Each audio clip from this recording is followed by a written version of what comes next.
Welcome to the France 24 interview. It's one of the deadliest wars ever, a huge conflict that engulfed Congo and its neighbors, killing over 5 million people. Now, just over a decade later, the fallout from that bloodletting continues to roil the region, as my guest today, Mélanie Gouby, knows better than most. Gouby's a young French journalist, and she spent nearly 3 years in eastern Congo following the very brave rangers of Virunga. Now, that's Africa's oldest natural park. It's also a UNESCO World Heritage Site. And the Rangers' mission, then and now, was to save some of the world's last mountain gorillas, the very last, from a man-made extinction. And Gouby's investigative reporting often involved using hidden cameras, and it may have even, in a little way, helped turn the tide in the gorillas' favor, for now. A British company that wanted to explore for oil right under the gorillas' home may be having second thoughts, maybe not. And here to discuss it a little bit more, Mélanie Gouby herself. Thanks for being with us today. Thank you. A question that I suspect a lot of people are asking, I asked myself, I saw the film a few days ago. This is a region in which 5 million people have died. And the subject of the film are the gorillas. They're adorable. The babies are absolutely adorable. I cried, I laughed. But wouldn't the better focus have been the people? Why the gorillas? Well, the gorillas are really a symbol. They're the symbol for the Virunga National Park. They're very famous worldwide. As you said, they're among the last one on the planet. But the park, is so much more. It's the most biodiverse park in Africa, and also the gorilla are a symbol for the fight, the war in Congo. They are this very innocent creature taken in between, this front line and this fight that they have nothing to do and suffering from it, like a lot of, like most of the people in Congo. And we decided to focus on them. I mean, you have so much potential that Virunga has so much potential for Eastern Congo to bring peace and stability and economic development, because it can bring tourism, and the rangers are this amazing, really brave people who are, not only ensuring security for the gorillas, but also for the population living outside Virunga. They are amazing, these rangers. You're watching the film, and it starts out with one ranger who lost his father.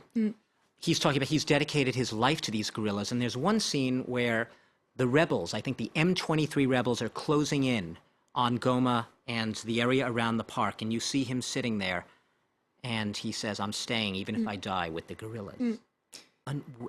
Unbelievable. Well, it's really his life, and the rangers are people who understand the importance of protecting nature, not just for nature itself, but for the future of their communities. It's their treasure.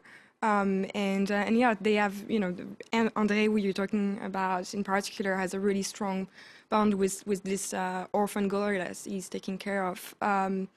And so yes, they in face of danger, they don't go away. They stay there, and they fight for what they believe in. And Mélanie, you saw the darker side of this, of the Virunga fight. Some people who don't see the gorillas in the same way.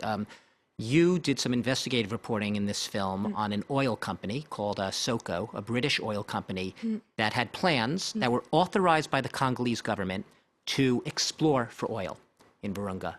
You got to speak to them, and they said some pretty amazing things to you. Yeah, SOCO International is a British oil company. It's what you called a wildcat in the oil industry talk. They're a small company that goes to places that majors would not go to, and take a lot of risks and potentially make a lot of profit from that. And clearly,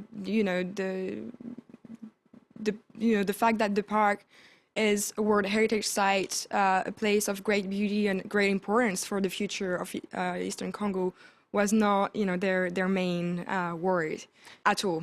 And the contract, you were telling me, the contract that they signed with the Congolese government, authorizing them to look for oil, never mentioned by name Virunga. That seems incredible to me. Well, Congolese national law and international, the UNESCO convention both make it illegal for a company to explore, to prospect for oil for commercial purpose in a World Heritage Site. So it's illegal. So the Congolese government could not have given, permission to a company to do that because it would have been against their own law. Now the concession is, half of it is in Virunga, half of it is outside. The French company Total has a similar concession, and they decided not to go in the park to, explore outside the park. SOCO decided on its own initiative to go straight at the heart of the park to explore in Lake Edward. So the Congolese government didn't say, we know where the oil is, go there, no. start. That was SOCO's decision. There's a very brave man who leads these rangers, almost a hero in the film. Emmanuel de Merode is his name. He's a Belgian. He has a title. He's a prince. Not royal family, but he's a prince, right? And he says at one point, he's explaining that he believes the fate of the park is the people are not just linked to the fate of the park. All of the future of humanity is in a way linked to the fate of this park. Well, I think the point is, Virunga is a World Heritage Site, and there are very few places on Earth that are protected to that level. And we know we're facing, we're at a crossroad because we have destroyed our planet to an extent that is, very dangerous for our own survival. And if an oil company is allowed to go and explore in a World Heritage Site, then nothing is safe anymore. So if, Emmanuel believes, and I think we all believe, everyone who's worked on the Virunga documentary believe that if we let that happen, then we're, it's a very, very worrying sign for protected places. Is there, because we've seen this pattern in other countries as well, I think Ecuador is one case, is there, in your opinion, a way to be responsible as, say, a multinational oil company, look for oil and also preserve the environment, or are they totally incompatible? Well, I don't know enough about, technical aspects to answer that, but I would say, when you have international law protecting an area and forbidding to go explore, then it's not just a matter of protecting the environment, it's also a matter of the rule of law. And in the case of the Congolese conflict, a lot of the violence that we're still seeing on the ground is because there is a lack of rule of law. So in that sense, it's not just about the environment, it's also about the message you give as an international company going in such a sensitive place and basically saying, it's fine to break the law.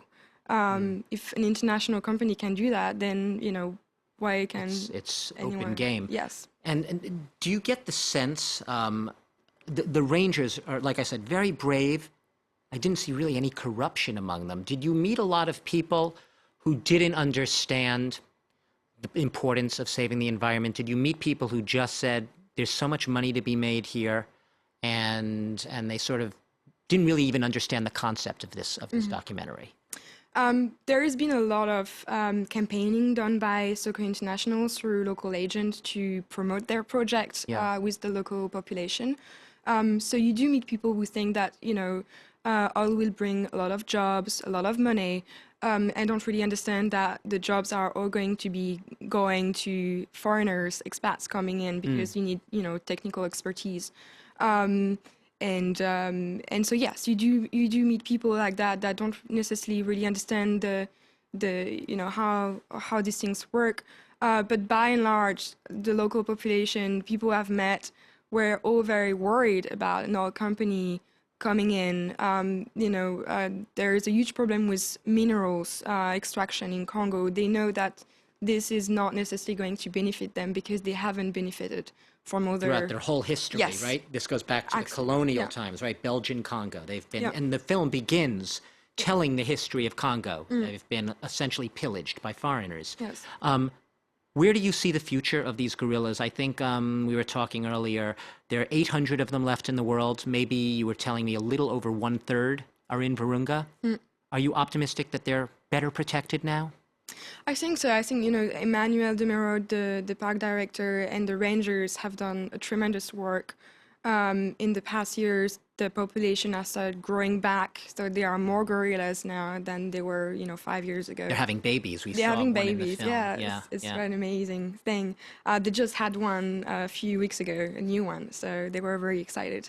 So yes, I am optimistic, and I think, for what it's worth, the documentary has helped bringing worldwide attention to the park, and hopefully people will be more willing to support it rather than go and try to destroy it. Mélanie Gouby, I thank you for speaking to us today about these gorillas. And if for anyone who hasn't, I have not been to Virunga. After seeing this film, I absolutely have to go and see it. Breathtaking. The pictures are absolutely breathtaking. I'll remind our viewers, it has come out in a few theaters, just a few in New York, Los Angeles, in England, but it's mainly distributed on the streaming service over online, Netflix. So you could see it that way. Thank you very much for coming today and speaking to us. And well, obviously, this is not over. This is a continuing saga. We'll be following it. Thanks to all of you for watching the interview here on France 24. More news next.